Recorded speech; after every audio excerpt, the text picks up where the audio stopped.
శుక్లాంబరధరం విష్ణుం శశివర్ణం చతుర్భుజం ప్రసన్నవదనం ధ్యాయేత్ సర్వవిఘ్నోపశాంతయే అగజానన పద్మార్కం గజానన మహార్నిశం అనేకదంతం భక్తానాం ఏకదంతం ఉపాస్మహే. ఓం గం గణపతయే నమః. ఓం శ్రీమాత్రే నమః. ఓం శ్రీ గురుభ్యో నమః. నేను మీ వాడరేవు ఆదినారాయణరావు శర్మ. మీకు నా వీడియోస్ నచ్చితే చేయాలనుకుంటున్నాను. నచ్చితే లైక్ చేయండి, అలాగే షేర్ చేయండి, వీలుంటే సబ్స్క్రైబ్ కూడా చేయండి. మన వీడియోస్ అందరికీ కనిపిస్తూ ఉంటాయి. సో ఈ విధంగా 1 జూన్ నుంచి 15 జూన్ వరకు కూడా ఇప్పుడు మనం తెలుసుకోబోతున్నామండి. అంటే 1 జూన్ 2025, 15th జూన్ 2025, 15 డేస్ యొక్క ఈ ప్రభావం జూన్లో అంటే గ్రహాల యొక్క ప్రభావం ఎలా ఉండబోతోందో ఇప్పుడు మనం తెలుసుకుందాం. ధనుర్రాశి వారికి సంపూర్ణ ఆరోగ్యవంతులుగాను, అదృష్టవంతులుగాను, ప్రతి పనిలోనూ ముందంజలు ఉండేట్టుగాను, బాగా తెలివైన వారుగాను, ఎదుటి వాళ్ళకి ఉచిత సలహాలు ఇచ్చేవారు కానీ మీరు ఎక్కువ ఉంటారు. అద్భుతంగా ఉండొచ్చు. ఉచిత సలహాలు కాదండి, మీ సలహాలు చాలా వాల్యుబుల్. ఫైనాన్షియల్గా కూడా మీరు ఎప్పుడు కూడా ఇబ్బంది పడరండి. ధనుర్రాశి వాళ్ళు విదేశీ పర్యటన చేయబోతున్నారు. ఆ శనీశ్వరుడే మీకు విదేశాలు వెళ్ళడానికి అవకాశాలు ఇస్తాడు. శనీశ్వరుడు 4th భావంలో ఉన్నాడు కదా, విదేశాలకు ఎలా పంపిస్తాడు అంతే, ఆయన ఇష్టం, అది పంపించి తీరుతాడు. అది నేను చెప్తున్నాను, అంటే నేను చెప్తున్నాను కాబట్టి ఆయన యొక్క ప్రభావం అలా ఉంది కాబట్టి నేను చెప్తున్నాను. వెళ్తారని చూసుకోండి, మీరు వెళ్తారు. అంతేకాకుండా అండి, ఒక రాహు ప్రభావం కూడా చక్కటి సంతోషము, అదృష్టము, భూములు, వాహనాలు, కార్యసిద్ధి, కార్యోత్సాహము, అధికమైన తెలివితేటలు, ప్రయాణాలు, ఒకటేంటండి అద్భుతంగా ఉంటుంది. పైగా ధన ప్రాప్తి 15 రోజుల్లో మీకు శుభవార్తలు వినడము. 15 రోజుల్లో అంటే బహుశా ఉద్యోగం రావడమో ప్రమోషన్ రావడం జరుగుతుంది. అంతేకాకుండా చతుర్థ శని మాత్రం ఇక్కడ దోషం చెప్పాలి. ఎప్పుడైనా సరే చతుర్థుల గురుడు, చతుర్థుల రాహు దోషాలు అది కాదు. అది ఎలాగో మనం చతుర్థ రాహుకి దోషం ఉంటాయి కాంబినేషన్స్. గురుడికి చతుర్థ రాహు పెద్ద దోషమే కాదు నేను నా దృష్టిలో. కానీ చతుర్థంలో శని మాత్రము మిగతా గ్రహాలంత మంచి ఇంకా చేయడండి. చతుర్థంలో శని మంచివాడు కాదు. ఎందుకంటే 2.5 సంవత్సరాలకు ఒకసారి ఆయన మారుతారు కాబట్టి మీరు కొంచెం జాగ్రత్తగా ఉండాల్సిందే. అమ్మవారు కదండి, ముందర శనీశ్వరుడికి సంబంధించినటువంటి పూజలు చేసుకోవాలి. తిరునల్లారు అంటాం కదా, అక్కడ మందపల్లిలోను ఇలాగ పూజలు చేయించుకోండి. ఒకసారి మీరు శనికి సంబంధించినటువంటి జపము, తర్పణాలు, దానం, హోమం చేయించుకోండి. చతుర్థ భావంలో నుండి శని దోషం పరిహారం అవుతుంది. మందపల్లిలో కూడా చేస్తారండి వాళ్ళు, 19,000 జపం అని, అక్కడ కూడా చేయించుకోవచ్చు. నేను కూడా కొంచెం చాలా చేయించుకున్నాను, మా వాళ్ళు చేయించాను. ఎందుకంటే శనీశ్వరుడు నేను సరదా కోసం చెప్పట్లేదండి. శనీశ్వరుడు భారత భావనలు ఉండడం వల్ల చాలామంది డబ్బులు ఖర్చు పెట్టడం, అలా ఖర్చు పెట్టిస్తున్నాడు, అలా కాదు. విమర్శించకూడదు, చేతనైతే చేయాలి తప్ప. ఎందుకంటే చతుర్థ భావంలో శని అంటే విమర్శలు ఎందుకండి? ఆయన చతుర్థ భావంలో శని ఎంత మంచి చేస్తాడా? తల్లిగారికి ఇబ్బంది కలిగించడం. ఆయన పూజలు చేయాల్సిందే. మనం ఆంజనేయ స్వామిని ఆరాధించవలసిందే, ఆరాధిస్తాం కూడా. ఆంజనేయ స్వామి ఆరాధించడం వల్ల, వెంకటేశ్వర స్వామి దగ్గర దీపారాధన చేసుకోవడం వల్ల ధనుర్రాశి వాళ్ళు ఖచ్చితంగా మీరు బాగుంటుందండి. ముఖ్యంగా మీరు విదేశీ పర్యటన జరిగి తీరుతుంది. ఆటంకాలు కలగకుండా వెళ్ళాలి అంటే శనీశ్వరుడికి తైలాభిషేకంతో పూజలు చేయాల్సిందే, ఖచ్చితం. వెళ్తారు, మీరు ఫారెన్ వెళ్తారు, చూసుకోండి ఖచ్చితంగా. ఈ పాటిగా ప్రోగ్రామ్స్ రెడీ అయిపోయి ఉంటాయి.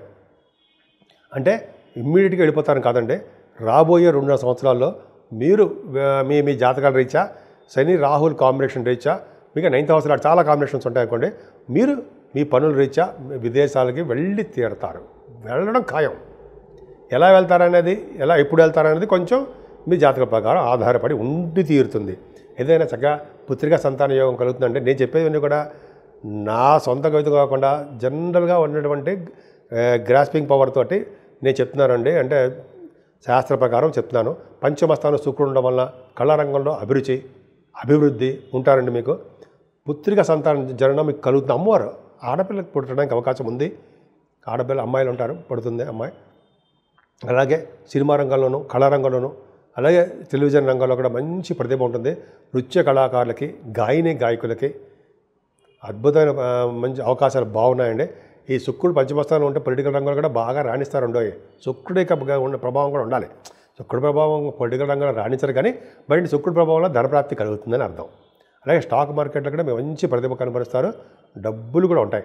ఈ 15 రోజుల పాటు రవి మాత్రం చాలా బాగున్నాడండి. రవి బుధులు 6వ భావంలో ఉన్నారు. 6వ తారీఖు వరకు ఉంటాడు. 6వ భావంలో ఉన్న రవి బుధులు గొప్ప అదృష్టం కలిగిస్తారండి. అదృష్టం అంటే ఏ విధంగా అంటే శత్రువుల వలన ధనప్రాప్తి కలిగిస్తూ ఉంటారు, రుణప్రాప్తి కలిగిస్తూ ఉంటారు. ధనం విషయంలో ఏమాత్రం ఇబ్బంది పడకుండా కలిగేట్ చేస్తుంటారు. మీకు శత్రువుల వలన బాగా ఇబ్బంది ఉందిరా బాబు అన్నా కూడా అనుకున్నా మీకు అనుకున్నట్టుగా చేయరు. అంటే బాగా శత్రువుల వలన ఇబ్బంది లేదురా, హాయిగా ఉన్నాము, మనకేం ఇబ్బంది లేదన్నట్టుగా చేస్తారు. సరే, రవి బుధుడు కాంబినేషన్ చాలా ఉందండి. అంతేకాకుండా మేనమామలు చాలా బాగుంటారు. బుధుడు ఆరభావంలో ఉన్నాడంటే మేనమామలకి చాలా కంఫర్టబుల్. సప్తమ స్థానంలో గురుడుతో కలిసిన బుధుడితో కలిసిన రవి ఇంకా రాలేదనుకోండి. బట్ బుధ గురుడు చాలా అంటే మంచిదే. వ్యాపార మూలకంగా బాగా ధనప్రాప్తి కలుగుతుంది మీకు. ముఖ్యంగా ఏ బిజినెస్ చేసినా ఆ బిజినెస్లో రాణిస్తారండి. మీకు బిజినెస్ పార్ట్నర్స్ రాణిస్తారు.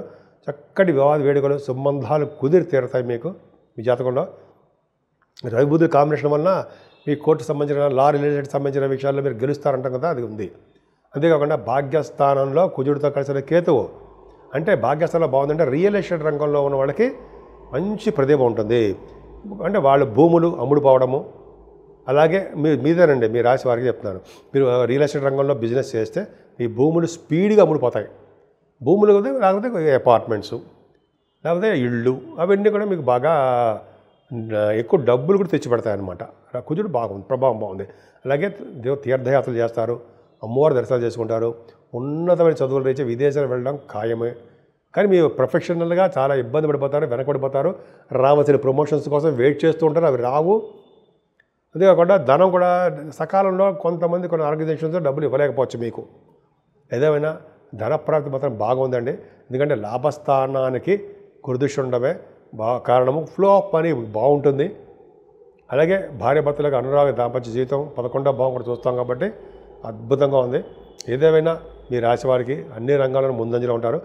రావు కేతుల మధ్యలో ప్లానెట్స్ అన్నీ ఉండిపోయాయి కాబట్టి కొద్దిగా జాగ్రత్తగా ఉండి అమ్మవారికి వినాయకుడు పూజ చేసుకుంటూ ఉంటే మంచి యోగాలు కలుగుతాయి. నేను మీ వాడరేవు ఆదినారాయణరావు శర్మ, సిఎంఏ అంటే కాస్ట్ అండ్ మేనేజ్మెంట్ అకౌంటెంట్. అంటే సిఏ ఎలాగంటారో సిఎంఏ కూడా అంటారు. అలాగే ఎంఏ ఆస్ట్రాలజీ మీకు తెలిసే ఉంటుంది. జనరల్గా మీ జాతకాలు తెలుసుకోవాలనుకుంటే date of birth, time of birth, place of birth అన్నట్టుగా అన్నీ ఉంటాయండి. చేసుకుంటే అన్నీ ఉంటాయి. మీరు ఉంటే నాకు పంపించండి. మీకు ఏమైనా ప్రాబ్లమ్స్ ఉన్నా, వివాహాలు కాకపోయినా, లేకపోతే ముహూర్తాలు పెట్టాలనుకున్నా, అయితే మ్యాచ్ మేచింగ్ అంటే వధూవరుల జాతకాల పరిశీలన కావాలన్నా తప్పకుండా నేనే చెప్తానండి. ఇప్పుడు 12 రాశుల వారికి చెప్పుకోదగ్గ సూచనలు, ఆచరించవలసిన విధి విధానాలు, అలాగే పరిహారాలు, రెమెడీసు ఇవన్నీ అంటాం కదండి. మనం ఒక ముక్కలో చెప్పాలంటే రెమెడీస్ ఇలా పరిపరి భాషలో చెప్పుకుంటున్నాం, పరిపరి విధాలుగా చెప్పుకుంటున్నాం. ఏం లేదండి, మేషరాశి నుంచి మీనరాశి వారు కూడా అన్ని గ్రహాలు కూడా దిగ్బంధంలో ఉండిపోయారు. అంటే రాహు కేతుల మధ్యలో సవ్యకాల సర్పదోషంలో ఉండిపోయాయి ప్లానెట్స్ అన్నీ కూడా. సో ఇలా ఉంటే ఏంటి అంటే, ఇలా ఉంటేనంటే మనం ఎంత కష్టపడ్డా అక్కడ మనం ముందుకు వెళ్ళలేకపోతూ ఉంటాం. మనకి గుర్తింపు కానీ గౌరవం కానీ దక్కదు. కొంతమందికి అయితే అనారోగ్య సమస్యలు వచ్చేసి హాస్పిటలైజేషన్ అయిపోతూ ఉంటారు. కొంతమంది పొలిటికల్ రంగంలో ఉన్నారనుకోండి, వాళ్ళకి పదవులు రాక ఎదుటి వాళ్ళ చేత తిట్లు, ఎదుటి వాళ్ళ చేత ఏదో విమర్శలు చేసుకుంటూ, రాజకీయ రంగంలో వాళ్ళకి కాదండి, అందరికీ కూడా. ఎందుకంటే మనకి టైం బాగోనప్పుడు అలాగ ఉంటుంది అంటాం కదా. సో ఇవన్నీ చిన్న చిన్న ప్రాబ్లమ్స్ ఉన్నాయండి. ముఖ్యంగా రాహుకేతుల వలన, శనైశ్వరుని వలన కొంతమందికి కొన్ని రాసుల వాళ్ళకి దోషాలు ఉన్నాయి.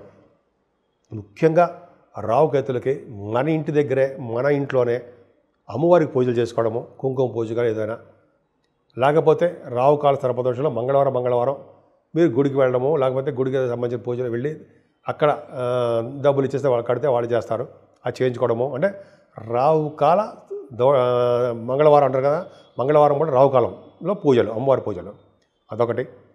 అలాగే పౌర్ణమి పూట కానీ అమావాస్య పూటలు కానీ అమ్మవారికి మనము ఏమంటారంటే చండీ హోమం అంటారు కదా, బాగా చేయించుకోవడం వలన, అలాగే సుబ్రహ్మణ్యేశ్వర స్వామి అధికంగా పూజించడం వలన మీరు బాగా రియల్ ఎస్టేట్ రంగంలో దూసుకుపోతారు.